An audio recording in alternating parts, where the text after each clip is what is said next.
World. So let's kick this off. Welcome, everyone. I'm Thomas Hall, Executive Director of Clean Start, and I'm really glad that you're joining us today. For those of you that are new to us, Clean Start has been helping clean tech entrepreneurs and innovators bring their ideas to life here in California since 2005. What we do is connect founders, builders, and operators with the knowledge, relationships, and community they need to actually get things done in the space. Today's conversation is part of our Perspectives webinar series, practical, founder-friendly advice and discussion focused on what actually matters if you're trying to build a clean energy company in the energy transition right here in our region. Now, before we dive in, I want to take a moment to thank our sponsors, SMUD, Chico Start, Fresno State, River City Bank, Witten Law, and Banker Tilly. Their support is what makes events like this possible, and we're grateful for their continued commitment to growing the clean energy ecosystem in our region. Now, California has been making major investments in the future of zero emissions aviation, from funding clean technologies, infrastructure, and to supporting fleets, and also the communities that are impacted by pollution. The state is building a roadmap for cleaner skies. But where exactly is that public investment headed? How are programs evolving? And what does it mean for innovators, entrepreneurs, and fleet operators in the clean transportation space? That's what we're here to talk about today. I'll be joined by Clean Start co-founder Gary Simon, and we're thrilled to have as our featured guest someone who lives and breathes this stuff every day. Today, we're joined by Matt Williams from the California Air Resources Board, where he leads long-term strategy for investment in the heavy-duty transportation sector, helping shape how California funds and accelerates the transition to cleaner aviation, trucks, buses, and freight systems. He's at the center of the state's efforts to reduce air pollution and climate emissions from aviation, guiding programs like the 600 million Shift initiative to support zero emissions technologies and infrastructure. So everyone, please welcome Matt. Hi, thanks. I'm going to stop sharing and he's going to give us kind of a background on everything. Sure.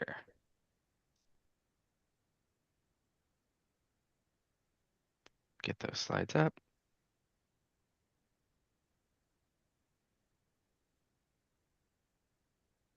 Okay. Everyone seeing the slides? Yeah. Awesome.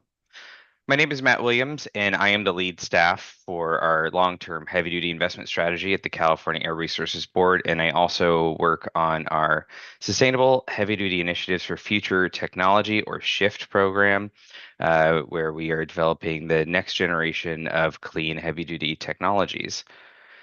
That intro touched on a lot of stuff, so I'm going to try to integrate as much as I can in a short amount of time. Uh, Briefly, an introduction to the California Air Resources Board, or CARB. We are the responsible agency for reducing air pollution in the state of California and also the lead agency for combating climate change. We aim to deliver benefits beyond just emissions reductions, including supporting healthy communities, driving technology and market acceleration so that we have the technologies we need for a clean future, and growing the green economy. After all, the transition to a green future should be one that yields all of these benefits and more. Today we have a slight focus on aviation. This isn't necessarily the focus of CARB's work, but the focus of some of mine, and certainly my own personal passion in aviation. I have become CARB's de facto aviation expert for incentives. In fact, I will be at the Lift Summit in Monterey next week, where I will be on a panel about zero emission aviation and workforce development to support that. So talking about aviation, uh, aviation use, air travel is increasing, but aircraft are not getting any cleaner. And in fact, by 2037, total emissions are expected to more than double for most sources. This while almost every other source of emissions, both stationary and mobile, decreases. Aviation represents a specific problem for California because by and large, it's considered interstate transportation and is not in the immediate regulatory authority of CARB, a state agency, and is rather in the hands of the federal government. And as we all know, leaving things to the feds, even under the best administrations, doesn't always work so well. And especially in times like these, this is a serious challenge. So CARB has a few mechanisms of action to drive down emissions from aviation. And we do so using a three-pronged approach. By partnering with the aviation industry and academic institutions, we're already increasing the production and use of sustainable aviation fuel while setting the pathways to greater emissions reductions. We've long been a global leader in clean technology investment. CARB's Clean Transportation Incentives has invested billions in pre-commercial and early commercial solutions. And a part of Clean Transportation Incentives, the SHIFT program, which I mentioned earlier, has supported over 40 projects pushing the clean technology envelope, including an agricultural spray drone project with PICA, which I will touch on a little later. Many of these projects include workforce development and training components. And finally, CARB is beginning to explore regulatory options to reduce aviation emissions, including from ground support equipment and aircraft ground operations. That process recently started just last year, and they are gathering public engagement and comment with workshops and board consideration expected in 2027. Briefly, our funding mechanisms, the way it works is the legislature provides an appropriation to CARB when they want to. We do not have any control over what funding we get or how much it is, but the legislature will often give us some appropriation. There is only one appropriation that we always get, and that's from the Air Quality Improvement Program, which is between 30 and $40 million per year. That may sound like a lot to an individual, but in the scope of these programs and our total investment, it's not a whole lot. Annual appropriations get programmed through the annual funding plan. That's the process by which we actually program appropriations if they are not prescriptive and the legislature doesn't tell us exactly what programs the money should be put in. We get the opportunity to program that money through a public process. The annual funding plan, which again only deals with money and policy that has actually been appropriated, is complemented by the long-term heavy-duty investment strategy, and this is the document I lead. The heavy-duty investment strategy is not concerned with the present fiscal year. Instead, it looks forward in the coming 3 fiscal years as the scope. The heavy-duty investment strategy sets the goals for our investments, some of which I mentioned earlier, and it includes all of our tracking of technology and market status, which informs the recommendations provided by the strategy. The strategy recommends the priority technology categories or project types that are in greatest need of investment, and as well as the funding levels that we believe necessary to maintain momentum, not the entire amount needed to transition the whole sector, fix the whole economy, just the amount needed to maintain momentum. CARB runs a number of heavy duty incentive projects. The standout ones are the Clean Truck and Bus Voucher Incentive Project. This is our largest singular incentive project. Over $1 billion has been implemented to date. That program started, I believe, in 2009. Long running, that's just a cash on the hood program. You go to buy a zero emission truck from an eligible dealer. You get a voucher that discounts the purchase price. Everything is run by the dealers, makes it really easy for the fleets and operators that are purchasing the vehicles. We have a similar program for off-road equipment. That's the Clean Off-Road Equipment Voucher Incentive Project, or CORE. And then we also have equity-focused programs, part of that, like innovative small e-fleets. And then there's SHIFT, the Sustainable Heavy Duty Initiatives for Future Technology, and that is focused on bringing early and pre-commercial technologies to market. So that program has already allocated over $600 million across 35 projects. I think actually we're up to 42 now. Over 700 vehicles and equipment deployed. These range all types. We have port equipment, and we've had a battery electric locomotive on the slide. That was a world first hydrogen ferry that was deployed in the San Francisco Bay Area. We've had battery electric tugs and carbon capture and control systems, all sorts of stuff as part of the SHIFT program. These have been very successful in de-risking manufacturers to develop new technologies, bring them to market. and then get them out there. For example, that battery electric locomotive, world first. Now Wabtec, the manufacturer, has produced a Gen 2 based on learnings from our project, and they have sold those all over the world. Of course, we're talking about aviation today. As much as I like trains, I like planes even more. I hope that there are many of you who feel the same way in the room, and if not, you might be wrong. Planes fly, and you just can't beat it. We have finally our very first aviation demonstration project. I, of course, was adamant that we do this project and was very excited to see the application, even more excited when it scored very high, and so we could take it on. And I knocked over several other people to make sure that I was the one leading this project. So this project uses Pica as our main technology provider. They build the Pica spray or Pelican spray, which is the drone you see on the right side. This is not a drone as you often think of one, like a quadcopter, some little thing that flies around and makes a screeching noise. This thing is huge. It has a 40-foot wingspan. It can carry a significant payload. It runs fully autonomously, though it does have a human operator that keeps an eye on it. The aircraft is used in agricultural spray, but can be adapted for cargo, and they are working on a new generation of it that's even bigger with a bigger payload. In this project, there are 5 of them that are in operation. We have 2 in operation right now. There will be 5 in total, operating primarily at Victoria Island Farms outside of Stockton near Discovery Bay. These aircraft are able to fly lower and slower than piloted air tractors, which allows them to use less chemical, have less overspray. Because they're autonomous, they can fly at night, with which air tractors, piloted aircraft could not do in ag spray. Usually at night, there's less wind, so again, less overspray, less drift, less exposure. These aircraft are hot swappable batteries. They land, do everything on their own. The only human intervention is filling the tank and swapping the batteries. With battery swap, they can pretty much operate 24/7 round the clock.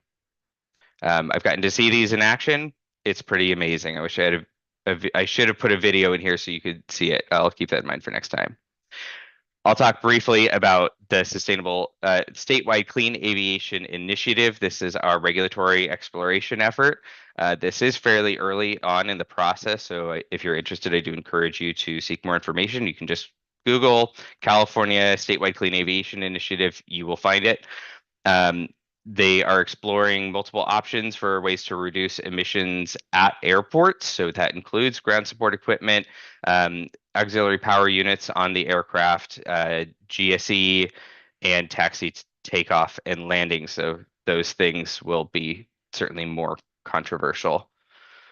And briefly, just the types of aircraft to be included. Okay, so I think I was told to do about 10 to 15. I think we're there. You can keep going. Well, that's it. So Oh, okay. Excellent. yeah. I was excited to hear about all the different types of aircraft, and I was thinking, planes, trains, and automobiles. It is Yep. actually it is actually very exciting. Um, so kind of my first kind of question is around, the excitement that's on it and where, aviation was always, as you mentioned, this kind of, I don't want to say taboo, but because like of the lines of where you can enforce and regulate things with interstate commerce and internationally, one of the things that's kind of harder to kind of get into for the state. And watching, kind of, I guess, with a lot of the stuff at the airports where it looks like, CARB's trying to, I don't want to say push the boundary, but establish a boundary of where they can support and regulate an effective change on it. But I was hoping kind of to hear more about on that autonomous plane, like how autonomous is this? Is this so it sounds like it's kind of like set it and forget it, except for swapping the batteries. Is it do you program the routes into it? Do you kind of say, hey, I need this area and it just figures it out? How Yeah, so autonomous is it? it it is it is semi-autonomous right now. The goal is for it to be completely autonomous. It is FAA certified. It was the first aircraft of its type to receive full FAA certification, and that was over a year ago, actually, for full autonomous operations. For safety, they do have a pilot who keeps an eye on it, but in the future, they shouldn't need to. The way the process works for making it autonomous, introducing the aircraft to a new location. First, they need to ensure that they have a runway that meets specs. Usually, an existing runway that was used by a piloted aircraft will suffice, but they often have to widen the runway a little bit just to create a little more room for the filling area where the solar battery charger is. Oh, yeah, and all this is off grid. Solar battery charger area and where the pilot would be located, where the people would be, and to make sure that there's plenty of space. Just safety is for anyone who's ever worked adjacent to aviation, safety is huge. It's the number one thing anyone talks about, and everything is done in thinking of safety. So after the site is configured, the aircraft starts running exploratory routes. They begin with just satellite and topographic imagery of the site that gives the aircraft a basic understanding. It has forward-facing and downward-facing LiDAR, radar, and ultrasonic sensors.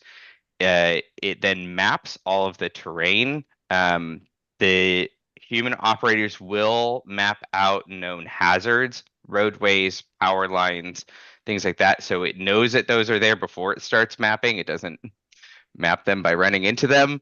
And then it maps the full site. And then for most operation, they click go or select a field and it does the work. Okay. So $12 million project to demonstrate it. Ideally in the future, these are going to be, price competitive or, on parity or have, additional services that they can render like flying at night that you mentioned, Yeah. with Actually, traditional so they're operations. believed to be at price parity now. The whole project is $12 million. There's administration, data collection. Yeah. There's that includes cash match and extra funding from the CEC. The aircraft themselves actually aren't outrageously expensive. And because of their operations, the fact that they can continue running with only one person who doesn't time out on flight hours, and they can run all the time, they're very competitive. They're cheaper than So a conventional. farm could go and buy one of these today. Are They they are, available yeah, today? these are actually Okay. commercially available And they're freshly. approved. There's probably some regulatory things that they have to go through with the FAA and everyone on it. Yep, they're fully But certified, FAA certified. okay, so then what's the next step for this type of autonomous plane beyond being an ag drone? Yeah, so the two things that they're really working on in this, well, okay, so what they're really working on, what this project aims to accomplish is one, simply demonstrating the feasibility. The technology is commercial, but it hasn't been used yet in the United States. So this will show, and through a public process with which involves like public funding, meaning that all of the reports, all of the data from this report will be publicly available, makes the case for this technology to be used elsewhere, helps Pica to get more customers, allows them to develop new generations. What they are trying to get out of this is doing some serious durability testing on these aircraft. One of them is designated as the workhorse, and this aircraft is flying maximum missions per day every day of the growing season and will through the end of the project. They are going to be tweaking everything, testing each individual component, making sure the product is the best they can be. It can be. Mhm. Then they're developing these larger platforms for longer range and heavier payloads. And they really have an eye for cargo delivery to rural locations. And this can also be emergency response. So when you need to get medical supplies to a place or equipment to a place really quickly, an autonomous vehicle drone can get there quickly and land on very small runways or no runway at all, getting supplies to an island, for example, much faster than a boat. That's what they're eyeing. I think that's, really good, I guess, kind of future planning on it. And being able to demonstrate it at this seems like it, could really, really move things forward. And one thing you mentioned, that um, it's the legislators that set a lot of the budget. You guys don't get to pick and, choose where the budget comes from. But I want to tell everyone that's listening here that, you can talk to your legislators.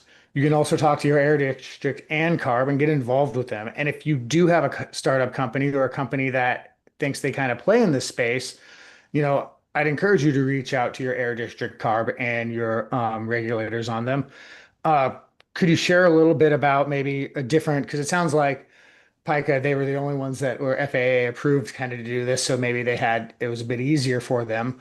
But can you share an example of a company that, you know, started working with CARB, got involved, did some projects and kind of scale and kind of what the process of that was like for them or from the CARB perspective?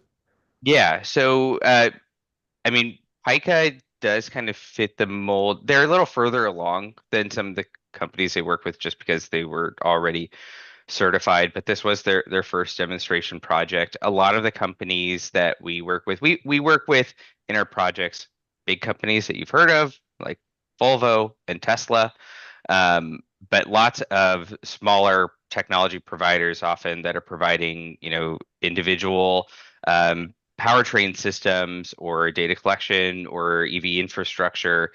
The most important thing to keep in mind is that these projects are complicated. Also important to keep in mind that there's no funding for a shift right now.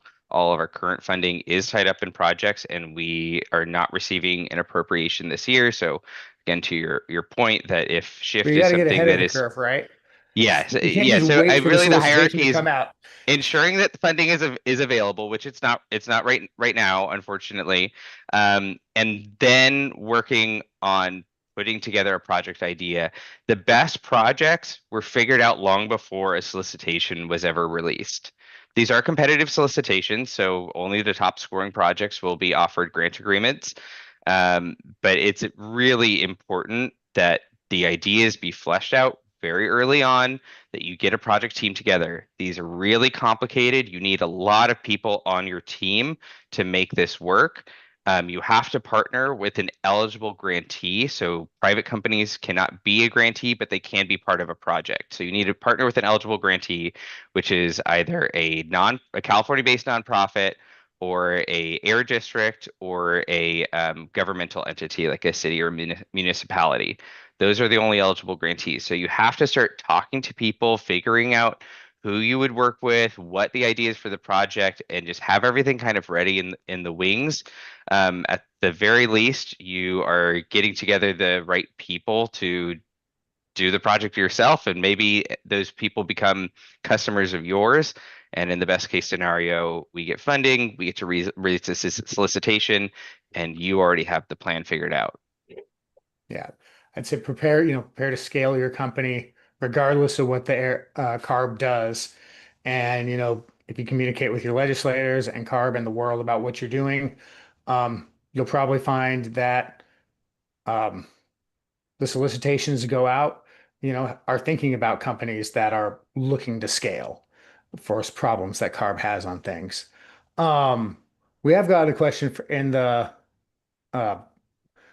in the comments about hydrogen in aviation. I know there's been some companies focusing on hydrogen in aviation, some that have worked out, some that are still in the, okay, I guess that haven't worked out, and some in the, I guess, early stage things. What has CARB seen or engaged with around hydrogen in aviation?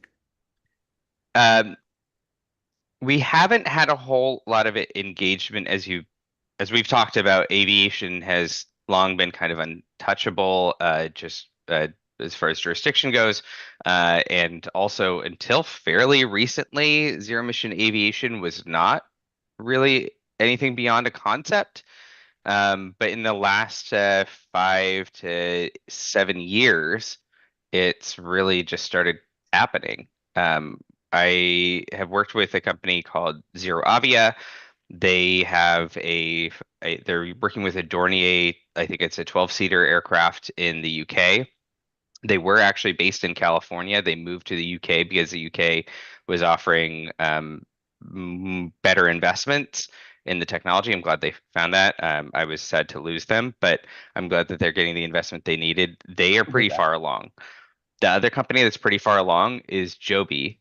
And Joby, they have built I think it's a six rotor craft, tilt rotor design, so it can do vertical takeoff and landing as well as pretty fast forward flight. They're based in the Bay Area, and Joby, they started with a battery electric aircraft, which they are now at the last stage of type certification with the FAA. They also have a hydrogen aircraft that is in the certification process. And one of my colleagues in the Bay Area reported that just last week they saw the hydrogen one in flight testing, which is very exciting. I'm mostly jealous. I didn't get to see it, but I will be seeing Joby next week at the Lift Summit. So I hope that they have their fuel cell aircraft there. Fuel cell, definitely it's happening. The primary considerations with all things aviation is weight and safety.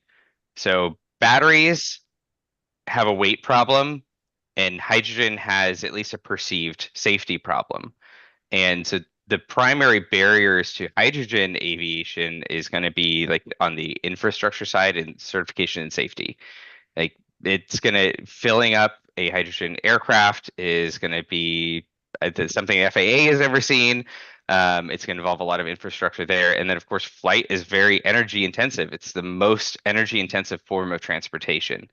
So it's going to require quite a bit of fuel. And for longer missions or heavier payloads, we're going to have to consider things well beyond just compressed hydrogen gas and looking at like cryogenic liquid and perhaps some even more outlandish options to get the energy density. I think there's some people in the audience that love cryogenic hydrogen here, and maybe Who doesn't love some questions. cryogenic hydrogen? Yeah. It just sounds Um, cool. one thing I saw in there was about we have Jai talking about sustainable aviation fuels. And you can reach out to the air district on that. Matt might have a specific person on it, but on sustainable aviation fuels, I feel like they have like a great amount of potential because they're a drop-in replacement for existing aviation fuels, and you have ones that are more, some of them claim to be carbon negative. Um, but at the same time, you have all the air districts that are, they're tasked with reducing local air emissions, local, emission sources. And sustainable aviation fuels don't reduce local emissions. They net emissions on the grand scale, but your local emissions, I think of like, the executive airport where the Sacramento Metro Air Quality Management District, um, you know, notes that there's pollution in the community there from the metro airport. How does the air board and air districts, kind of think about that? Because they want to reduce overall emissions, but they also have that mandate for local emissions. I think it's important that we keep in mind that sustainable aviation fuel can reduce greenhouse gas emissions, Hmm. but not necessarily toxic air contaminants, not NOx and PM. It's still combustion and it's still going to have those byproducts. The actual makeup of the combustion exhaust for SAF is a little different from conventional jet fuel, but still has emissions. So actually switching to SAF doesn't really do anything substantial for us on reducing NOx, which we really need to do, or PM, which those are the primary considerations for airport near airport exposure. Hmm. So that's really not going to be a solution. I mean, sustainable aviation fuel is increasing dramatically. We've entered into some collaborative partnerships to increase its use. It's still worth doing. Like if it's a drop in fuel and at least gets us carbon reductions, then we should do it, and we are doing that. But we have to keep in mind that it's not the end solution. It does not reduce emissions. It is not zero. Hmm. I see Mike commenting that, 50, that he thought it was 50 to 90% lower. That's a pretty big range there, Mike. Um, if it's And a it little bit de lower, that's always good, but it's still a pretty big range. Yeah, and it Betting de in it half is great, depends you know. on the actual mix. Um, Oh, and of course, there's limitations right now that you can only blend, I think, up to 15% SAF. Like you can't actually just put 100% SAF in an aircraft. mhm. All right. Eventually, I assume that would go away, but for now, that is a limitation. We have a question from Chris Boyden because he's curious about the ground support equipment and supporting upcoming projects or what projects have been around fully electric. Chris, you're gonna have to tell me what APOS is and cooling equipment. I Yeah, know no you've probably problem. told me before, but if you just share with us and then Matt can give some feedback. Yeah, I have a little experience or just adjacent experience next to aircraft and auxiliary power units. So, we all Okay. see these, vehicles. So there's a lot of vehicles on tarmac, and you have a truck and a trailer, or a truck that has a generator on it. And so it's kind of like a shore power system. So the aircraft, it doesn't have to run its turbines to generate power. You can plug into something stationary or something even like a ground support mobility equipment, and it's got a generator on it, and it can output three-phase 400 hertz power, and power the aircraft while it's parked at its terminal. And I think a lot of those are traditional diesel electric systems, but it makes a lot of sense to plug into the grid, charge some batteries, have export power, have all of this stuff be non-emit, very low emissions type equipment. And Matt mentioned that in his slides. Yeah. I guess I should Um, get what auxiliary power units are. The S just threw me off.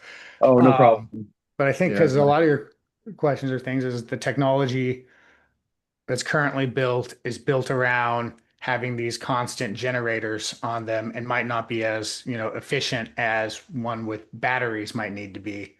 Um, so yeah, Matt, reducing emissions from the auxiliary power units. Yeah, so and that is one of the targets of this regulation. There's already been a lot of work done on this at California's major airports to reduce the use of APUs. Some airports require already that if gate power is available, just literally connecting to the grid at the gate through the umbilical, that they be required to do so and not use the APU. Um, so there's two different things that usually happen for gate power. There's the actual electrical connection, and then there's preconditioned air. Most of what the APU would be powering while on the ground is actually the air conditioning. So simply by hooking that up, you basically offload all of that work to something that's connected to the grid already. You'll often see these, they're on the bottom of the jetway, and it's like a big box, and that's usually the air conditioning. But yeah, this is absolutely something where we need to be reducing emissions on the ground. APUs are a huge source of emissions at airports, and most of the time they're not necessary. A grid connection can be made. Mhm. May I We have a, we have a lot add of a comments couple around comments for you? for around sustainable aviation fluid. I do want to also ask Matt if there's a specific person that they should reach out to around sustainable aviation fluid or fuel, um, so that they can get, some good feedback around that. And I just want to make sure it doesn't dominate our entire conversation. But Jai, I see Yeah. you have your hand raised. Well, I'll just briefly say, please look Yeah. up the Statewide Clean Aviation Initiative. The team that's running that, I think it's overseen by Mo Chen. There should be an email. You'll find the CARB webpage, and there should be an email contact, and that's the team to talk to about SAF. Yeah, so I wanted to mention that if you know about this company called Airmine, which is doing DAC, direct air capture, actually CEC has funded for a pilot scale or a bigger scale unit in Sacramento. So they have already done lab scale and in-house studies where they have proven that they can you do direct air capture and produce 99% pure carbon dioxide, and they already are selling it to their next door brewery. And there are they have their own technology, plus there are companies like Breathe Sciences which even won the X Prize for carbon footprint reduction. So that converts carbon dioxide to methanol, and they already have customers. So why would we not encourage these technologies? There is no question of NOx here, because if it is 99% pure carbon dioxide getting converted into methanol, there is no question of NOx. So I think there are technologies available today which are economically viable, and probably they don't know how It, to. it sounds like the state is funding some of those too, and it's great to Yeah. hear another one happening in California or in the Sacramento region, along with I know there's Grey Rock and Infinium working here with their engineering teams on projects as well too. Um, and so reach out to the statewide clean aviation initiative, make sure Ye- everyone knows about it because part of it is that we have to share it with everybody, otherwise things get missed.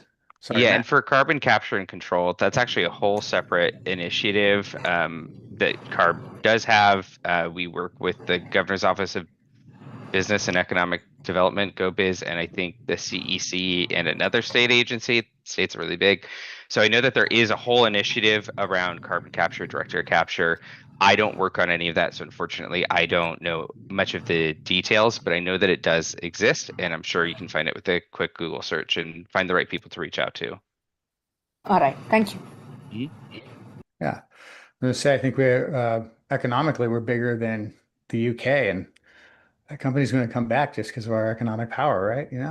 Well, a company goes where the money is, and we didn't Yeah. have any money for aviation at the time, so they moved out there in 2019. I tried to get a project going for them, but wasn't able to. But I'm glad Zero Aviate. Hopefully we will see them again in the U.S. Yeah. Hopefully around that. Definitely. So we got a fun one, has CARB invested in magnetic launchers for planes? I mean, I figure we're No. talking about the coolness of planes. Aircraft carriers are at the peak of it, right? Yeah. Yeah. Um, no, and I only laugh because it sounds funny, but it's a great idea for certain applications. Mhm. There's a company called Zipline, and they have a similar model to Pika, their cargo version though, except for their drones are much, much, much smaller. They're very small. I think their wingspan is only like probably 6 feet, and they do use a launcher to launch them. They're used for delivering medical supplies to rural communities. So you can have like a central pharmacy and you can load up medication or medical supplies into each one. It launches autonomously, goes, drops its payload, and comes back to base. Uh, so yeah, I mean a launcher would make sense there. I don't think that for passenger air travel that would be an acceptable solution. They have to train fighter pilots to deal with the G's of an aircraft carrier launch of a slingshot. Okay. So you pushed people out of the way for the job that you have right now because you were so excited about it. So I really want to hear what excites you the most right now about zero emissions aviation. Honestly, that it's happening. I mean, this is something I've been waiting for a really long time, and it was always, on the horizon, on the horizon, on the horizon. All of a sudden, it's just started appearing. Multiple companies, not just like one or two, like a whole industry has suddenly appeared. And all of this is really thanks to the work that's been done, I mean, around the world, but really driven by California's policies and investments over the last couple decades. Like all of the technology that is now finally ready for applications in aviation were developed and cut their teeth in light duty and then heavy duty vehicles. Like we have to make all of these advancements, efficiency, improve power, to make them suitable for aviation. And it's just taken all of this time, all the opportunities for manufacturers to produce, refine, revise their technologies to finally be suitable. Uh, you know, I think that's absolutely true, and it is. I didn't realize how far we were along until you first presented at SAC EV, several months ago. So I really, appreciate that. Now, one thing on your LinkedIn, I noticed that you've been an entrepreneur of sorts in your past and are today. So if you're talking to a clean tech, entrepreneurial startup, a pretty small company, maybe a company that has either no revenue, and a couple million in investment, or has been able to get 100,000 or a million in revenue. So a really small company, and they have a solution that they think could be applied to this. What steps would you advise that they take to be able to get themselves ready for, well, one, potentially growing their company in California, and two, working with the state. Yeah, I think the very number one thing, find friends. Like find your tribe, find companies that are aligned with you that you can work with, whether they end up being your customers or just your partners. Like find the people that you can work together with. I mean, it's tough out there to be a small company. It's tough out there to get noticed. You really need good partners to be visible. And especially when it comes to working with the state, when after you've been able to get out there and find partners who you would be in a project with the state, like that is when you really start to refine. You keep an eye on state policies. I mean, the other thing, the reason why it's important to have a good team is because if you're a small company, like I'm a company of one. I know a lot about the state. I've worked at the state for 10 years, and it is a nightmare to do compliance. Like, it is so hard to know what I'm supposed to be doing just to not get thrown in jail, let alone like how to interface with the state of California to, participate in incentive programs or follow regulatory policies that are always changing. Like, that's really hard. And if you are a small company, you do not have the time or resources to be doing all of that. So kind of, riding the coattails of a larger company that has more resources, or at least that you can share some of that work with, I think that really helps to stay informed and to be ready when an opportunity presents itself. I I think that's some absolutely salient advice, especially, don't go try to do it.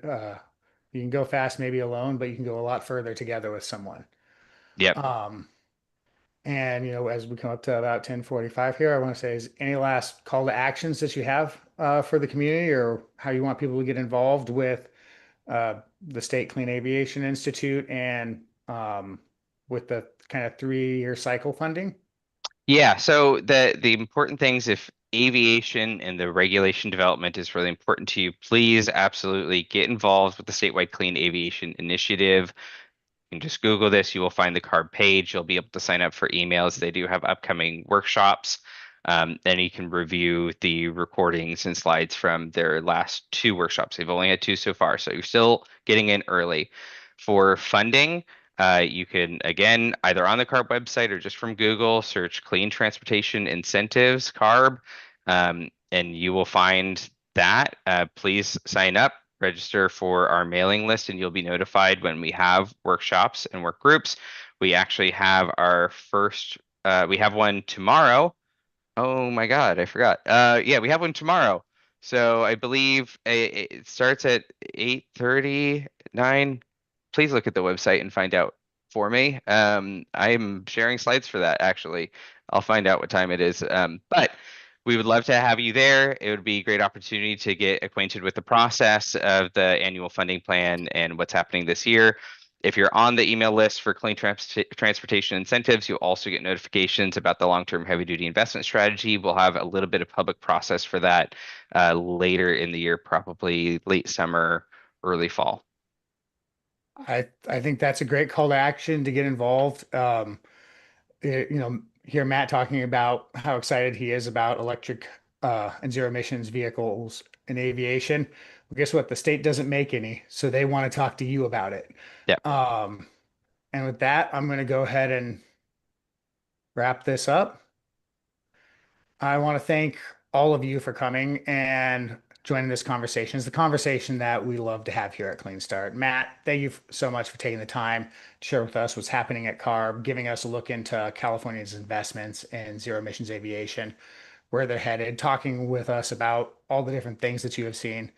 For anyone who wants to learn more about the programs, go to CARB's website, look up the programs.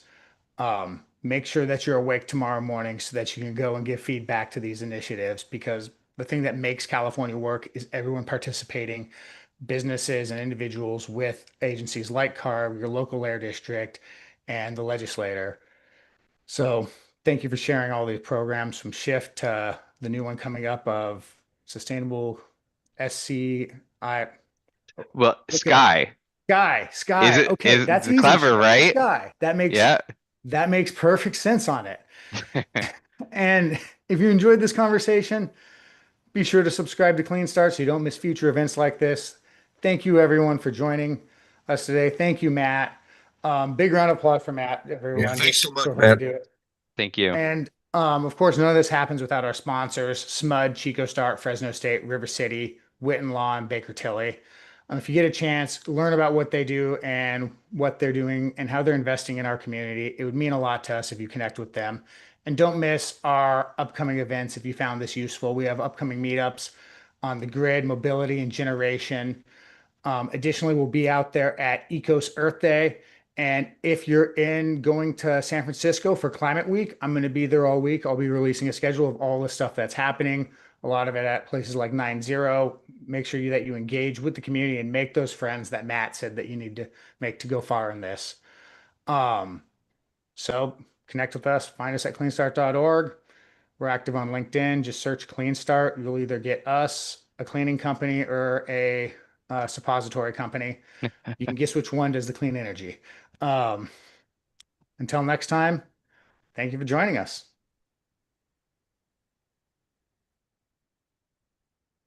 All right. Bye, everyone.